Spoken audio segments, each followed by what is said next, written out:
ሰላም ኢቃና ዜና ቅምሻ ነው። የዕለቱ ዋና ዜናዎች ጠቅላይ ሚኒስትር አብይ አህመድ የትግራይ ክልል ጊዜያዊ አስተዳደርን በፕሬዝዳንትነት ለመምራት እጩዎችን እንዲጠቁሙ ለትግራይ ህዝብ ጥሪ ያቀረቡ። ጠቅላይ ሚኒስትሩ ጥሪውን ያቀረቡት ዛሬ በማህበራዊ የትስስር ገጻቸው በትግርኛ ቋንቋ ባስተላለፉት መልእክት ነው። ዶክተር አብይ የክልሉ ህዝብ የጊዜያዊ አስተዳደሩን ኃላፊነት በብቃት መፈጸም ይችላሉ፣ የክልሉን ሰላምና ደህንነት ያረጋግጣሉ የሚሏቸውን እጩዎች ከዛሬ ጀምሮ በጽህፈት ቤታቸው የኢሜል አድራሻ መጠቆም እንደሚችሉ ገልጸዋል። ነገር ግን የእጩዎቹ ጥቆማ ጊዜ መቼ እንደሚያበቃ የተገለጸ ነገር የለም። የክልሉ ጊዜያዊ አስተዳደር በተቋቋመባቸው አዋጆች መሰረት ለሁለት ዓመታት ስራ ላይ መቆየቱን ያስታወሱት ጠቅላይ ሚኒስትሩ ተጨባጭ ምክንያት ካለ ግን የአስተዳደሩ ጊዜ ሊራዘም እንደሚችል ጠቁመዋል። የትግራይ ጊዜያዊ መስተዳደር በሁለት ዓመት ውስጥ የጊዜያዊ አስተዳደር ኃላፊነቱን ጨርሶ በህዝብ ለተመረጠ መንግስት ማስረከብ ይገባ እንደነበር የገለጹት ዶክተር አብይ ይሁን እንጂ ጊዜያዊ አስተዳደሩ የተሰጡትን ቁልፍ ስራዎች በተወሰነለት የሁለት ዓመት ጊዜ መጨረስ እንዳልቻለ ገልጸዋል።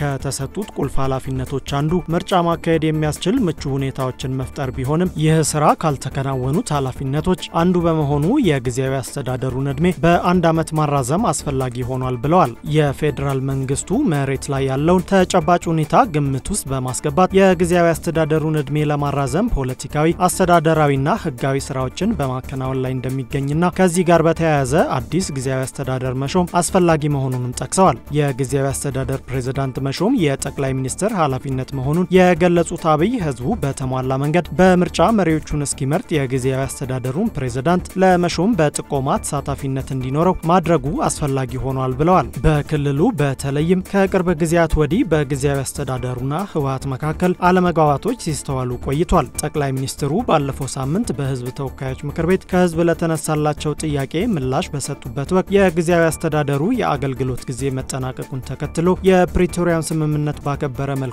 የተወሰኑ የህግ ማሻሻያዎች ተደርገው የአስተዳደሩ ጊዜ እንደሚራዘም ገልጸው ነበር። በዚህ ሂደት በግለሰብ ደረጃ የስልጣን ልውውጥ ሊኖር እንደሚችል መጠቆማቸውም ይታወሳል። የአዲስ አበባ ከተማ አስተዳደር ትምህርት ቢሮ የስድስተኛ ክፍል ተማሪዎች በከተማ አቀፍ ፈተና ሁለትና ከዚያ በላይ የትምህርት አይነቶችን ካልተፈተኑ ውጤታቸው በሙሉ እንደሚሰረዝ የሚደነግግ መመሪያ ማዘጋጀቱ ተገለጸ። የትምህርት ቢሮ አጠቃላይ የትምህርት ፈተናና ምዘና አስተዳደር ተግባራዊ ለማድረግ ያወጣው መመሪያ ከአንደኛ ክፍል እስከ 12ኛ ክፍል ድረስ የሚኖረውን አጠቃላይ የምዘና ውጤት በተለያየ መልኩ እንደሚያስቀምጥ ቃና ከሰነዱ ተመልክቷል። በቢሮ ኃላፊ ዶክተር ዘላለም ሙላቱ ተፈርሞ በወጣ መመሪያ መሰረት የ8ኛ ክፍል ከተማ አቀፍ ፈተና የሚወስዱ ተማሪዎች በተለያዩ ምክንያቶች ሁለት የትምህርት አይነቶች ሳይፈተኑ ቢቀሩና በተፈተኑባቸው ትምህርቶች በሚያገኙት ውጤት የማለፊያ ነጥብ የሚያመጡ ከሆነ ወደ ቀጣይ ክፍል መዘዋወር ይችላሉ። በተጨማሪም ስድስተኛ ክፍል ደግሞ ሁለትና ከዚያ በላይ የትምህርት አይነት ሳይፈተኑ ከቀሩ ውጤታቸው ሙሉ ለሙሉ እንደሚሰረዝ የቢሮ ምክትል ኃላፊ ዲና ኦልጫላ ለቃና ተናግረዋል። ከዚህ በፊት በነበረው አሰራር መሰረት ፈተና ያልተፈተኑ ተማሪዎች ውጤታቸው ያለ መመሪያ በዘፈቀደ ውድቅ ይደረግ ነበር ብለዋል። ሞዴል ፈተናዎችን ያልተፈተነ ተማሪ ከተማ አቀፍና ሀገር አቀፍ ፈተናዎች ላይ መቀመጥ እንደማይችሉም መመሪያው ያብራራል። 6 ክፍሎችን የያዘው መመሪያው ከአንደኛ እስከ 12ኛ ክፍል ድረስ የሚኖረውን የምዘናና የውጤት አሰጣጥ ስርዓትን በዝርዝር ያስቀምጣል። በመመሪያው መሰረት የአዲስ አበባ ትምህርት ቢሮን ጨምሮ እስከ ትምህርት ቤት ርዕሰ መምህራን ድረስ ላሉ የተለያዩ አካላት ኃላፊነት የሰጠ ሲሆን በመዲናዋ ባሉ በመንግስት፣ በህዝብ፣ በግልና በሌሎች ከቅድመ አንደኛ እስከ ሁለተኛ ደረጃ ትምህርት ቤቶች ተፈጻሚ እንደሚሆንም ተደንግጓል።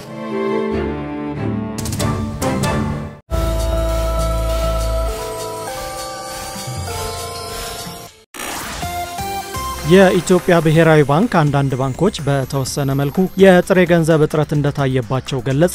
ገዢው ባንክ ይህን የገለጸው በባንኩ የተቋቋመው የገንዘብ ፖሊሲ ኮሚቴ ትላንት ሁለተኛውን ስብሰባ ካካሄደ በኋላ ባወጣው መግለጫ ነው። በመግለጫው የፋይናንስ ዘርፉን መረጋጋትን በተመለከተ የባንክ ዘርፍ ዝቅተኛ የተበላሸ ብድርና በቂ ካፒታል ያለው በመሆኑ ጤናማና የተረጋጋ ቢሆንም አንዳንድ ባንኮች በተወሰነ መልኩ የጥሬ ገንዘብ እጥረት እንደታየባቸው ተገልጿል። ይሁንና ብሔራዊ ባንክ የጥሬ ገንዘብ እጥረት ታይቶባቸዋል ያላቸውን ባንኮች ስም አልጠቀሰም። ባንኮቹ የጥሬ ገንዘብ እጥረቱ የገጠማቸው በተወሰኑ ባንኮች ዘንድ የብድርና የተቀማጭ ሂሳብ ጥምርታ ከፍተኛ በመሆኑ እንደሆነ ጠቅሷል።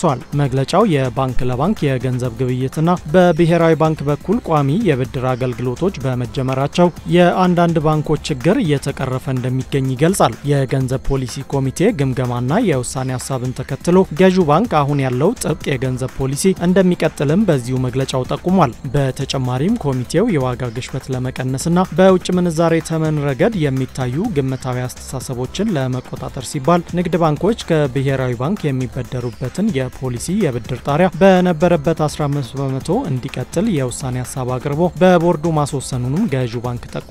እንዲሁም በወለድ ተመን ላይ ወደ ተመሰረተ የገንዘብ ፖሊሲ አስተዳደር ስርዓት የሚደረገው ሽግግር ገና በመሆኑ በባንኮች የብድር እድገት ላይ የተቀመጠው 18 በመቶ ገደብ እንዲቀጥል መወሰኑን በመግለጫው አስፍሯል። በተጨማሪም ብሔራዊ ባንክ ለሚሰጣቸው ቋሚ የተቀማጭ ሂሳብ አገልግሎት፣ ለቋሚ የብድር አገልግሎት የሚከፈሉ የወለድ ተመኖች ባሉበት እንዲቀጥሉ እንዲሁም ባንኮች በብሔራዊ ባንክ የሚያስቀምጡት መጠባበቂያ ተቀማጭ ሂሳብ በነበረበት እንዲቆይ መወሰኑን ተናግሯል። ቀጣዩ የኮሚቴው ስብሰባ ሰኔ ወር 2017 ዓ.ም መጨረሻ ላይ እንደሚካሄድም ጠቁሟል።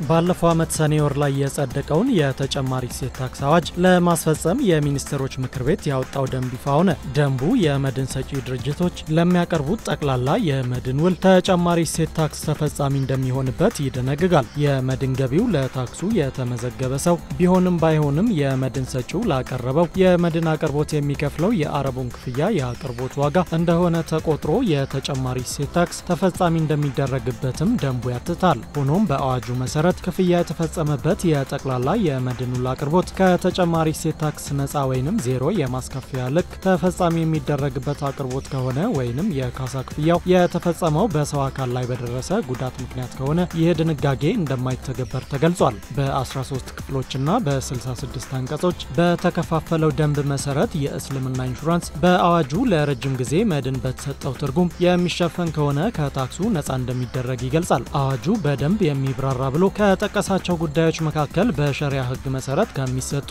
የፋይናንስ አገልግሎቶች ውስጥ ተለይተው የሚዘረዘሩት ብቻ ከታክስ ነፃ እንደሚሆኑ እንደሚደረግም መገለጹ ይታወሳል። በኤሌክትሮኒክ ዘዴ የሚቀርብ የትራንስፖርት አገልግሎት በተመለከተ የተቀመጠው ድንጋጌ ማናቸውም ክፍያዎችንና ኮሚሽኖችን ጨምሮ ሌሎች ተሳፋሪው ከሚከፍላቸው ጠቅላላ ክፍያዎች ላይ የፕላትፎርም አቅራቢ የተጨማሪ እሴት ታክስን መሰብሰብ እንደሚገባውና ለመንገደኞች ትራንስፖርት አገልግሎት ሰጪ የተጨማሪ እሴት ታክስ ደረሰኝ መስጠት እንዳለበትም ተገልጿል። በተንቀሳቃሽ ስልክ የሚጫኑ ዲጂታል ይዘት ያላቸው መተግበሪያዎችና ፊልሞች፣ የሙዚቃ አቅርቦት፣ የቀጥታ ስርጭት አገልግሎት፣ የስልክ ጥሪ ድምጽ ለቀጥታ ዝግጅቶች፣ ቲያትሮችና ምግብ ቤቶች የሚውሉ ትኬቶችን በኢንተርኔት በኩል መሸጥ በአዋጁ መሰረት የተጨማሪ እሴት ታክስ አገልግሎት የሚከፈልባቸው ናቸው።